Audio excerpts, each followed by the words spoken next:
This is your host Ryan, and you're watching the Music and Arts Box. I'm here with my guest today, also Ryan.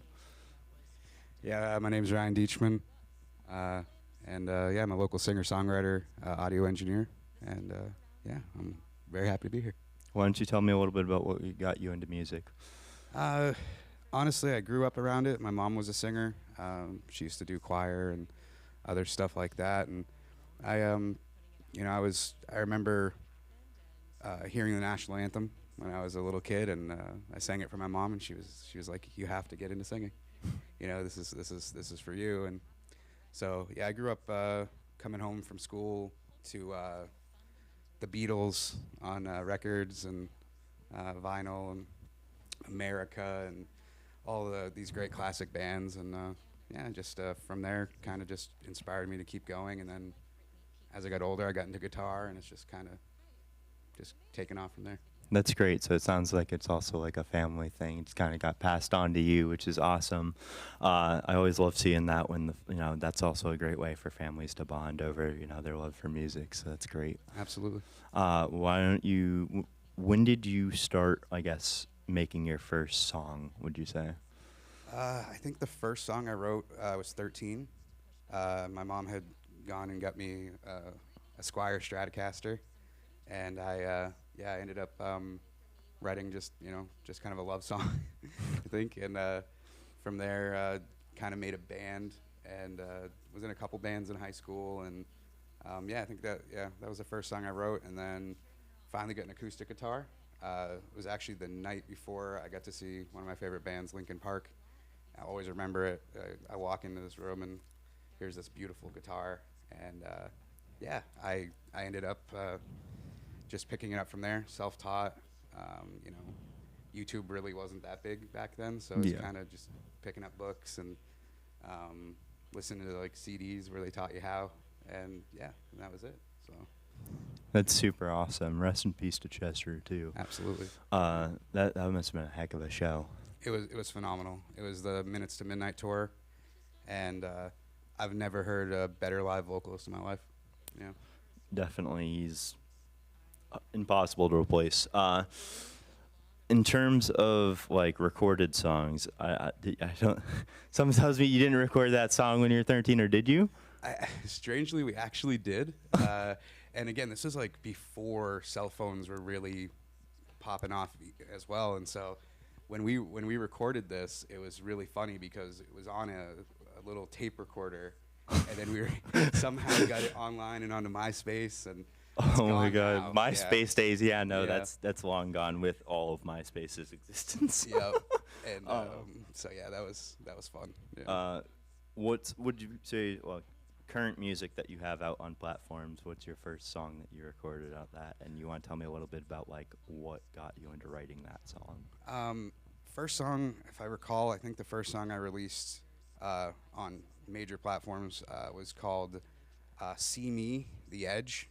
Mm-hmm. And I remember I wrote that song because I'm very multi-genre. I do everything. I've done hip hop. I have a hip hop group with some friends from Alaska. I've been in rock bands, but my solo stuff is more folk. And for a while there, it was really tough for some of my friends to see that I was moving into something that I enjoyed personally for my solo projects. And yeah, I think I wrote that trying to say, see me, not what you want me to be. Just accept me for who I am. Kind of making a song about your own creativity, which is Yeah, awesome. absolutely. What does shows look like? Have you done a lot of shows around New Hampshire, outside of New England? I haven't done too many outside of New England, or in general. I've mostly been local. Concord, done a couple in Manchester. I think I did a few up in the Lakes region. But yeah, especially in the last few years, I've been really highly focused in the studio, Mhm. and building my skill set there and working with artists. Worked with some phenomenal talent, and recently I worked with an artist who came to me after one of my performances, and we just kind of hit it off. And we have a huge age gap, 20-year difference, and He's just incredibly talented folk artist, Chris O'Connor, and he reached out to me and said, "Hey, how would you like to record one of my songs?" And we ended up, you know, getting together and working on a song, and it actually ended up on NHPR, and they played it, and that was kind of my first moment where I realized I really wanted to take this more serious as an audio engineer, as well as an artist and a writer. So So when you sit there and you're about to make a song, is it just something that comes to you? Is it something that you kind of like, you experience some stuff in life and you're like, I kind of could put these into some lyrics? What's your creative process? I think it all depends. There's some times where a feeling, you get a feeling and you just have to play a chord progression, or you start humming something, or you'll start writing. But for me, a lot of the time I will just be playing guitar and I'll hear something, and just that the emotion I feel from it leads to me writing. And I do a lot of freestyling. I'll be in the studio and I'll just start playing guitar and start coming up with an idea of what I want to do, and I'll hit record and I will record a freestyle over the guitar, and then I'll take that freestyle, listen back to it, write down all the lyrics from it, and then adjust the lyrics to make it fit for what I wanted. And that's usually the last couple years. That's how I write most of my music. That's awesome. Sounds like you have a lot of different inspiration. What would you say, speaking on inspiration, what, if you had to pick 3 bands / singers, whichever, rappers even, that you would say are some major inspirations to you, what would you say they were? Oh wow, that's a tough one. I would have to say Chadwick Stokes, who's the lead singer of Dispatch and State Radio. He was really what got me into folk music and indie music in general. I would say, so tough. I don't want to leave anyone out, but I'll say Chris Cornell, huge inspiration for me. I'm gonna do 4 if that's okay. Yeah, that's fine. Gregory Alan Isakov, who's a phenomenal folk artist from South Africa, and he's just, I would love to get to a point where he is in his career, but if we're gonna go into a hip hop artist, I'd say Echo. Echo is Yeah, absolutely phenomenal, and his versatility is one of the things that astounds me, honestly. it's just incredible. He'll go from hip hopping to doing, right now he's like really focused on a lot of hardcore, which is so good. Like, he does some phenomenal vocals when he's screaming or just rapping. It's Yeah. mind blowing. Oh yeah, and he's just a phenomenal person. During COVID, a lot of these artists went to TikTok and other places to kind of still be able to do their craft, and I actually was able to personally reach out to Echo, and we had some great conversations, and he's pushed me to where I am now. I honestly don't think I'd be doing what I'm doing right now without him. We're not really tight anymore, but if I reach out to him, he'll reply, and he's just a great guy. Yeah. Yeah, he's very good at reaching out to his fans, which is one of the things I've always respected about him. I've had the opportunity to do some photos for him along with Chris Webby a few times, and it has honestly been seeing people who have that passion when they're up on that stage. You can tell the difference, as opposed to if someone's just kind of up there, they're singing their songs, they're doing it, playing their instruments, but their passion isn't there. It's noticeable with Echo. You see it in his songs, in the way he interacts with his fan base. Absolutely, yeah, and that's something that I strive for. I hope that I can be that way with my fans, and let them know that I can't do this without them, and they push me to be better all the time. So, what would you say were some highlights of your musical journey? oh wow, I would say I got to sing the national anthem for the Fisher Cats. Oh wow, that's awesome. Yeah, I got to sing it twice for them, and then I got to sing a couple 7th inning stretch events, and I think probably one of the most memorable was I sang America the Beautiful, and it was on Veterans Day. And I remember standing on one of the dugouts, and after I sang, this Vietnam veteran came up to me and picked me up. I think I was 11, 10 or 11 years old, and he just picks me up right off this dugout and just carries me through the crowd, and all these vets were just giving me hugs, and That's awesome. awesome. That sounds really wholesome. Yeah, it was amazing, and it was just my whole family, veterans throughout my whole family, and so that was a really special moment for me, and I think when you go through something like that, it's hard to let go of music. Once you get to feel something like that, it's really hard to let go of that. So Yeah, no, that's something you feel that sensation, and you want to follow it and see where it will take you. And I really think that's what I know. One of the greatest things about passions is like it may seem like just something that maybe I can't go all the way. Like I don't know. Like I feel like that's like a very annoying stigma about like the music industry is people are like, oh, everyone's a musician, or oh, you got to get a real job. Like it's a passion thing. If the passion is there for any form of creative art, you will follow it, and it will take you where you need to be. yeah, I agree.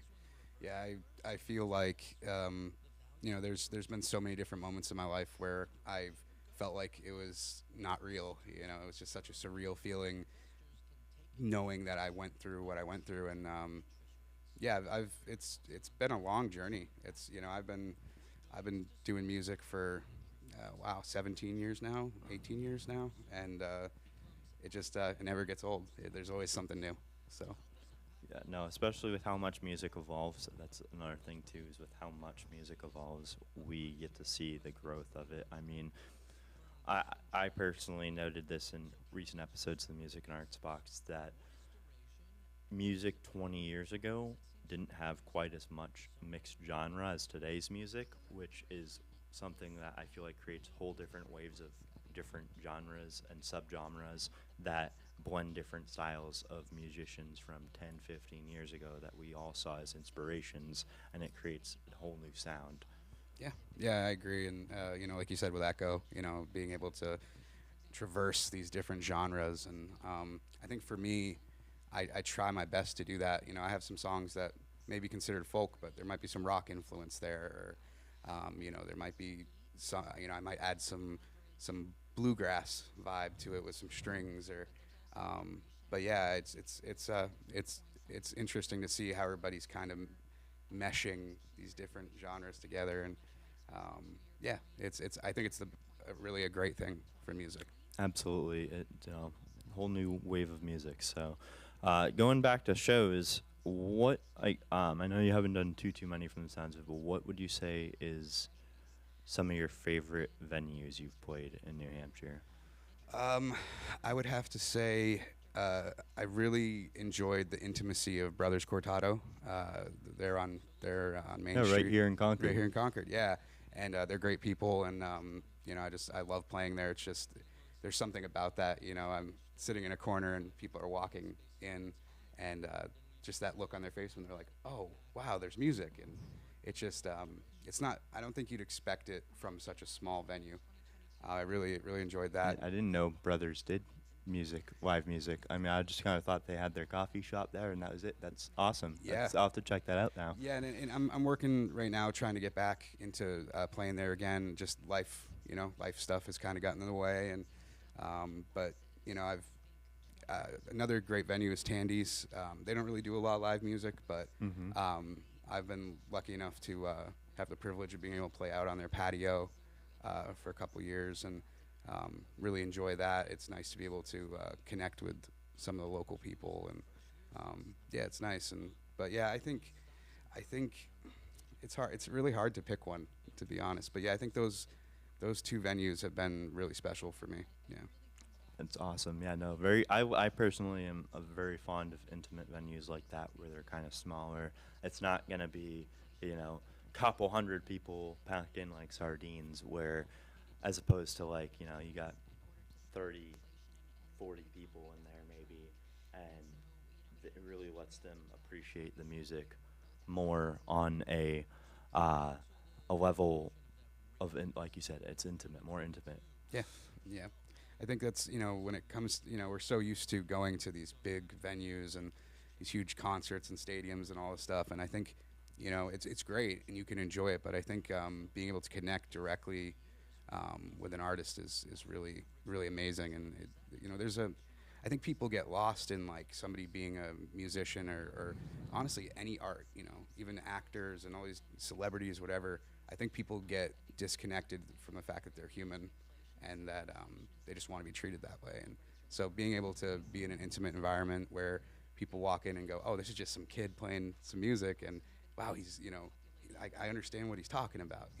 That to me is just the best feeling in the world when somebody comes up to you and goes, hey, where can I find that song? I really like those lyrics. That speaks to me. There's just nothing better. Absolutely. All right. So, in terms of where people can find your music, what does that look like? YouTube, Spotify, Yeah, you pretty much everything? Pretty much everything. Yeah, I think I have 10 tracks online so far. I got a whole lot on the way. Got a bunch recorded and just kind of working out other things right now. I'm working with a few artists right now, so it's just kind of it's tough balancing working with artists in the studio and doing my own thing, but I never stop writing. I never stop recording. So. And it's just Ryan Deachman on Spotify and everything? It's Ryan Anthony Deachman. Yep. Okay. So that's where you guys can find this man's fantastic music. What songs are you playing for us today? I think I'm going to play, there's a song called Destination that I wrote back in February. I got injured at work and things kind of crumbled a little bit. I couldn't play gigs.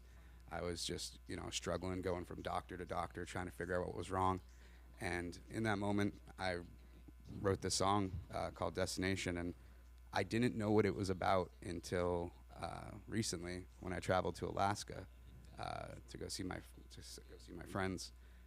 And the moment I got there, I was like, oh, okay, now I know what this is about. And so that's one of the songs. Another song I'm going to play that's unreleased. That'll be coming out soon. It's called Breathe. And I wrote Breathe around this time last year. I was seeing how social media was dividing us, and I really wanted to kind of point out some of the things that we need to be doing that we're not doing in society. And I notice that people aren't holding doors for each other anymore, or even just saying hi. Or I just think we're all kind of on edge, especially post-COVID. So yeah, I wrote that song about that, and I'm excited to share it with you guys. All right. Well, thank you for coming on the show, Ryan. Absolutely. I'm going to head on out of here. I'm going to let you perform. Thank All you right, for coming sounds on. good. This has been the Music and Arts Box. All right, here we go in 5, 4, 3, 2, 1.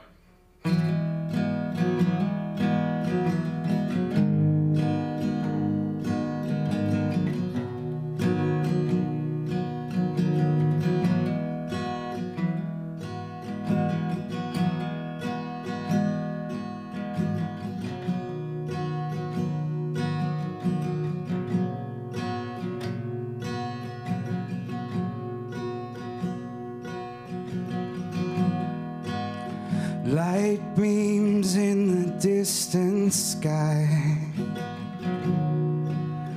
broken up into pieces in my mind's eye.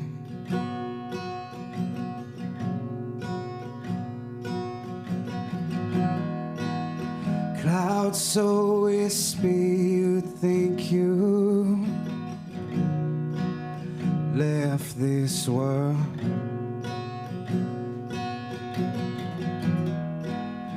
Time flickers like a broken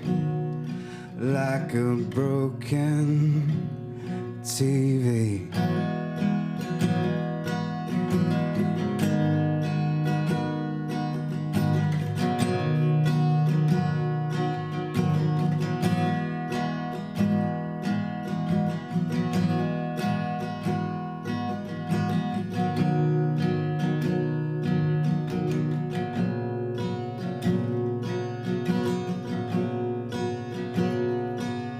This weight is on my shoulders.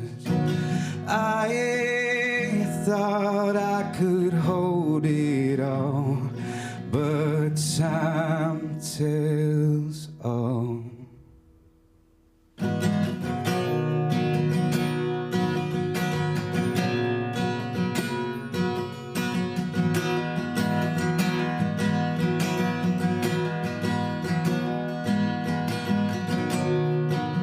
Meadows we gathered in, no, our home without sin. I've been waiting for your eyes to set me free.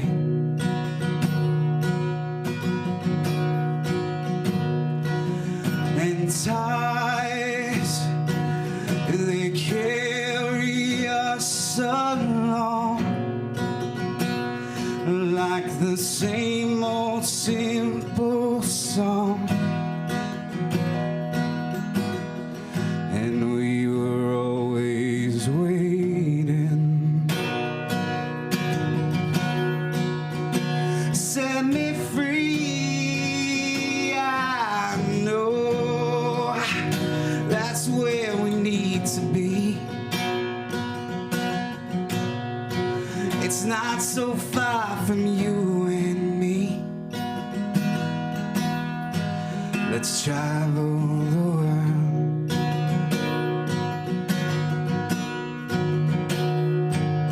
And I've waited all my life, tried to find a brighter light to shine on you and me.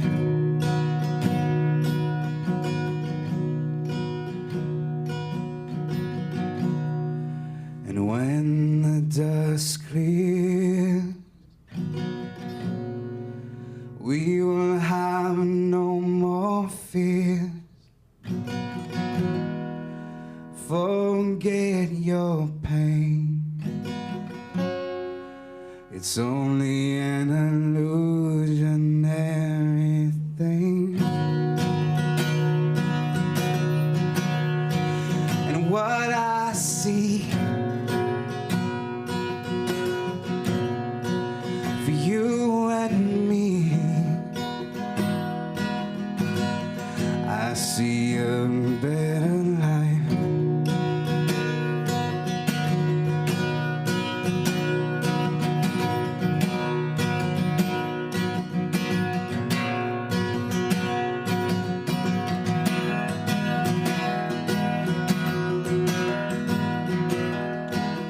And oh, let go of all your pain, and we can live again. It's just a destination.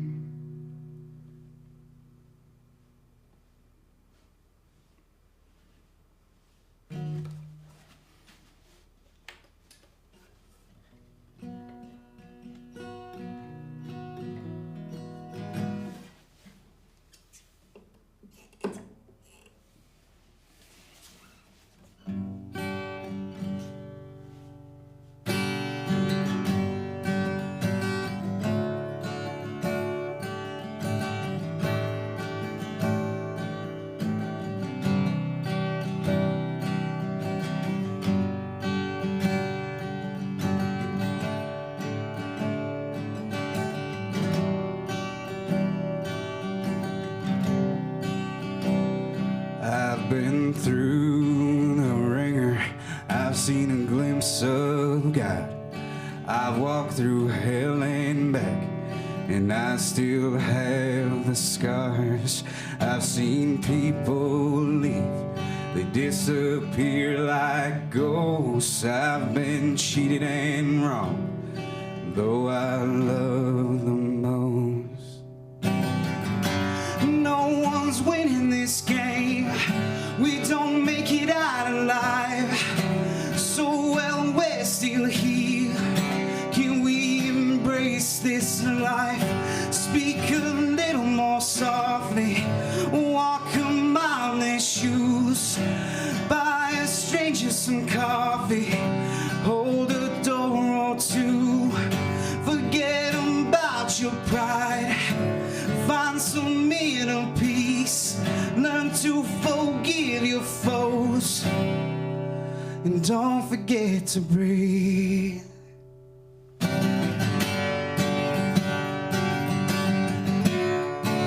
And don't forget to breathe.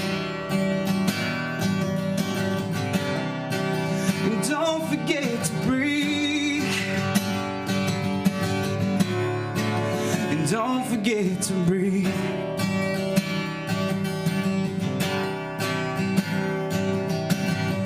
Have you been trying to find a new place to call home?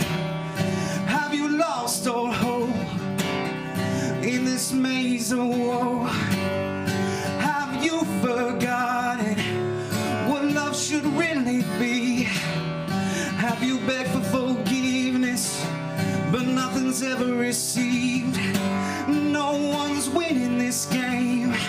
We don't make it out alive. So while we're still here, can we embrace this life? Speak a little more softly, walk a mile in shoes, buy a stranger some coffee, hold a door or two, forget about your pride, find some inner peace, learn to forgive your foes, and don't forget to breathe.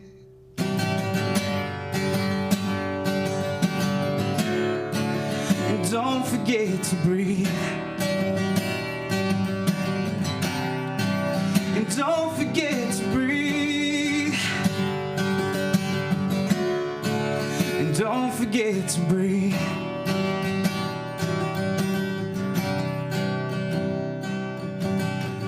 Forget about your pride, find some inner peace, learn to forgive your foes, and don't forget to breathe.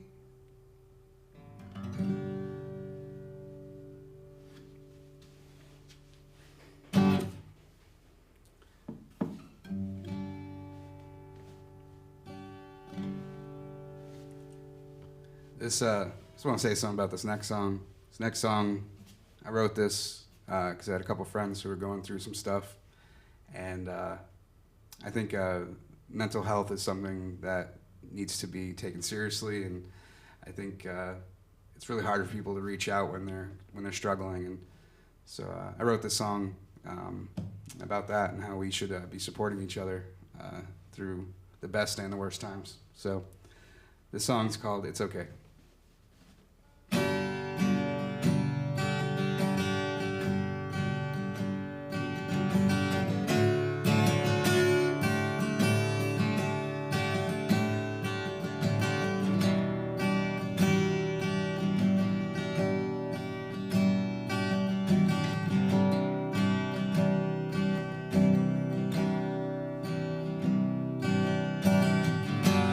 Watch the time go right out the window, and the lies there staying with you.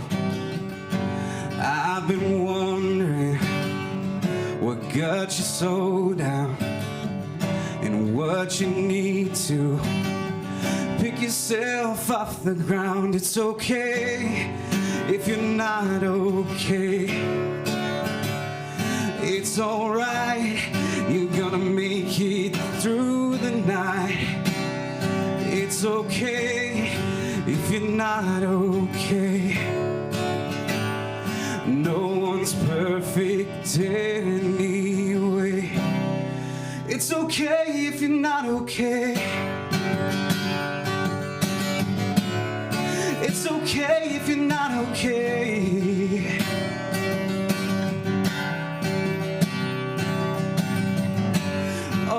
Darkness that you've seen, all the light your smile brings, all the times you lost your doubt, all the time we wasted on, wondering why we wasted all. I just keep on running around.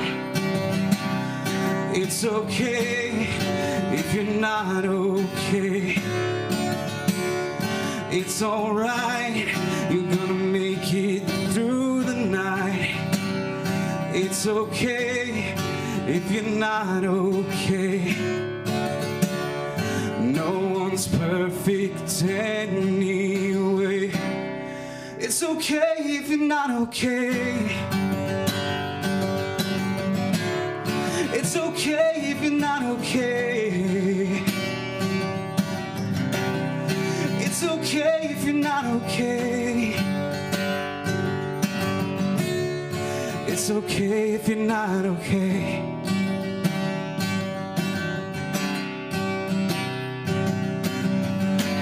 All the darkness that you see, all the light your smile brings, all the times you lost your doubt,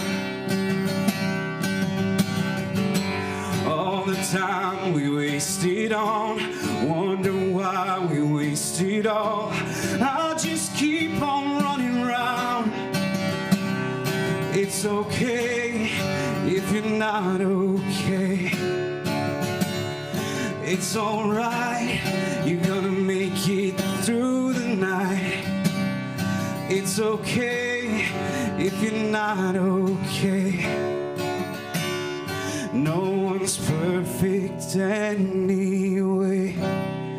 It's okay if you're not okay. It's okay if you're not okay. It's okay if you're not okay. It's okay if you're not okay.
It's out of faith.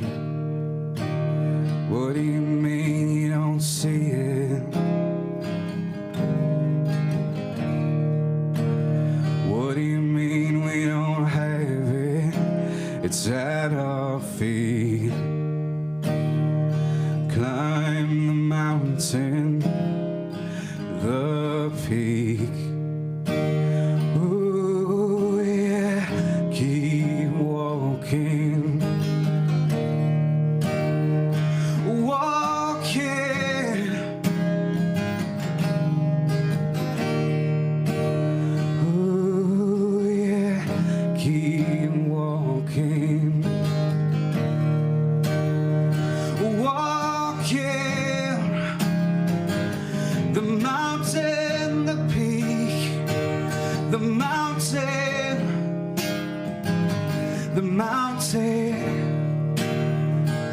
The mountain.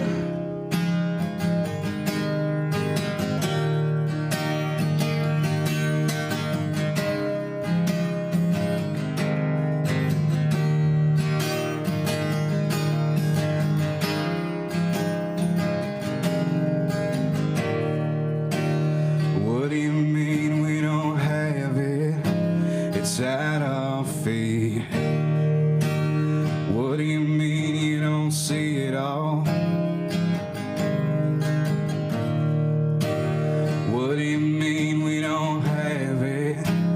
it's at our feet. Climb the mountain, the peak. Ooh, yeah, keep walking. Walking.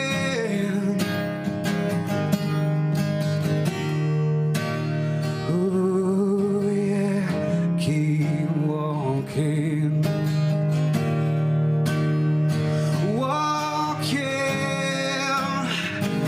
The mountain, the mountain, the mountain,